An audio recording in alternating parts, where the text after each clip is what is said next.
Hello everyone, hope you're doing well. I thought we would have a look at the mechanics which were suggested to the developers for July of 2025. There's some really cool stuff here and things that would be really nice to see, including some improved hangars and then also some improved UI elements, which I think would be really useful. As always, if you enjoy the content, make sure to subscribe and also like the video. Let's get started. So the first suggestion is pretty simple. It's a new hangar map, but specifically an aircraft carrier deck for naval aircraft. Right now in War Thunder we have around 3 hangar maps. These are the motor pool and the firing range for ground vehicles. You have the airfield for the aircraft. Then you also have the naval port for ships and also patrol vessels.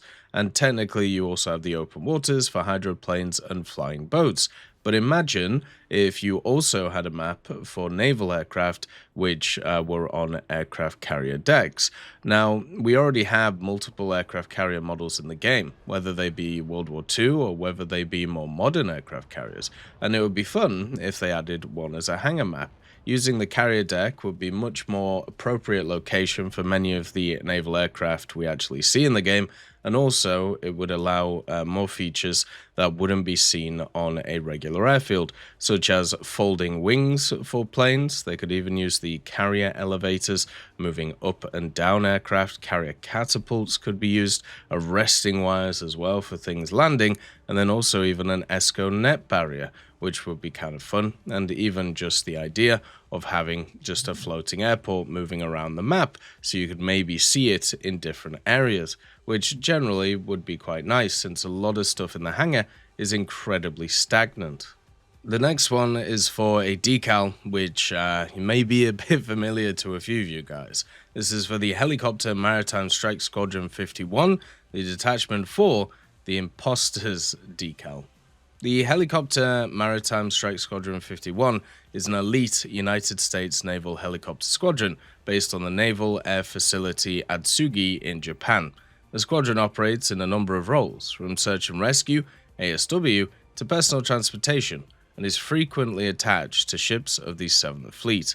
In 2021, a HSM-51 MH-60R, serial number 167018, with the code TA00, attached to the USS Mustin, was spotted sporting a piece of art referencing the hit 2018 video game Among Us. This piece of art shows a hand-drawn red imposter killing a crewmate in an iconic tongue stab animation. The art identifies the Squadron HSM-51 detachment 4 on board of the USS Mustin with the nickname of Imposters. There is also an idea to be able to differentiate between different calibers in the hood. So in the hood right now, every single machine gun with a caliber below 50mm is displayed as MG. There's a lot of tanks, helicopters and planes that have a mixed LMG and HMD armament, and it would be nice if there was a difference between the 7.62mm light machine gun and a 12.7mm M2 Browning heavy machine gun.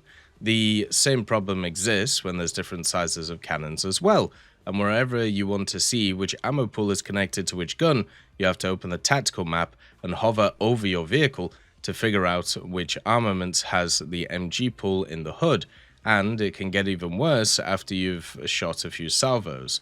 Another potential issue is in the game modes where you get to spawn in a vehicle you might not necessarily own, so naval or AB ground forces, where you can't even use the tactical map to make the armaments out.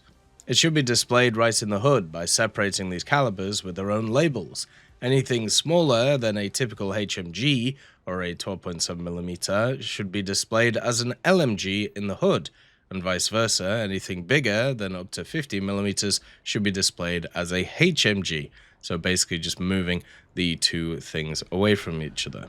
And in the cannons, perhaps just print out the size of the name of the gun, as there's no real word to differentiate between smaller and bigger cannons of this size without it being too confusing.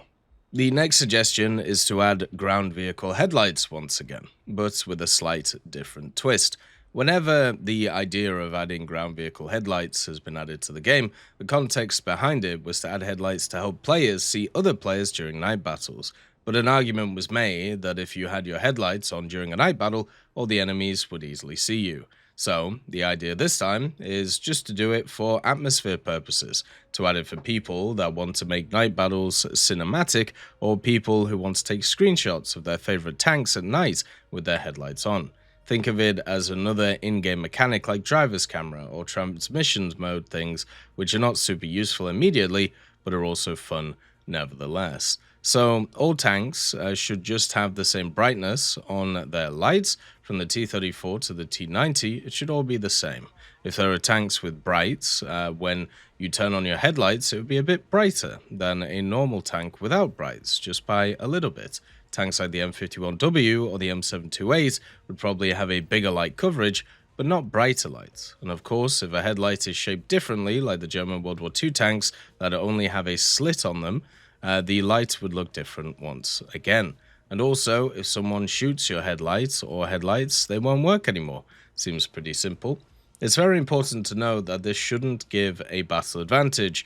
If you were to turn on your headlights, to my knowledge, it shouldn't blind thermals or MVDs, but if they do in real life, then it should not be replicated in War Thunder. And headlights should not be able to blind players during the night battles, or day battles whatsoever, as this would be added as a fun game mechanic. I'm pretty sure it would blind people with MVDs, because you're basically just shining a bunch of light in the direction, but that's basically what the poster says.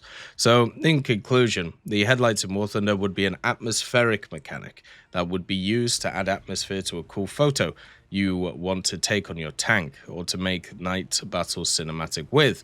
The only time it would be remotely useful would be in night battles, which you can only get into a night battle in vehicles that already have NVDs or thermals, and it is optional to be in a night battle anyway, so it wouldn't cause too many issues.